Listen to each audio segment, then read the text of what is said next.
Willen Hospice is one of Milton Keynes' most loved institutions. Its story is an inspiring one and begins over 40 years ago with the dreams of two remarkable people, a local GP, Marjorie Reed, and a district nurse, Dorothy Jell. As a district nurse, Mum started doing some further education. She started doing courses on care of the dying. Mum suddenly started talking about hospice care.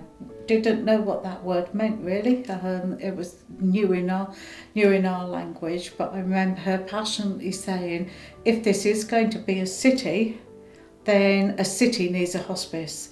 She then heard that Dr. Marjorie Reed, who had a surgery in Winslow, was also interested, and they made contact with each other. And they said, we've got to get a hospice here in Milton Keynes.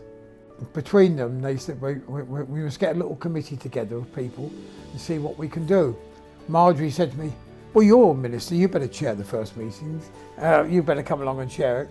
Come January, February of 1978, Mum became very unwell. And from becoming unwell to passing away on the 3rd of May 1978, it was really, really quite quick. After Dorothy died, people started saying to me, come on, you really got to do something about it. And I suppose I really threw myself then into finding grants and raising money and all that sort of thing. We got to a stage where Marjorie and myself said, right, we've really got to start looking for a building. And there was all sorts of buildings we looked at in Milton Keynes, and none of them were suitable.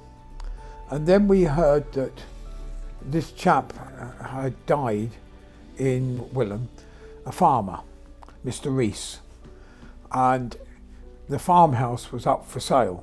Their house, to say the least, was in a dilapidated state. He was an old boy, let it go to rack and ruin. All the farm buildings were falling down. I looked at Marjorie, she looked at me, and we said, this is the spot, because we knew that those lakes were coming. And we just looked at that position, couldn't care less about the building, and made inquiries, and it was £56,000. And we got just enough by then to do that. The next big step was to change the village plan. So that enabled the hospice to develop, I think it was 3 or 4 houses in between the farmhouse and the church. And so that produced some capital enough to be able to expand it. On the 1st of January 1981, we said we're going to take the first patient in. Now, the 1st of January is a public holiday, so there were no public services available, no ambulances available to bring people in. We said we're going to open on the 1st of January.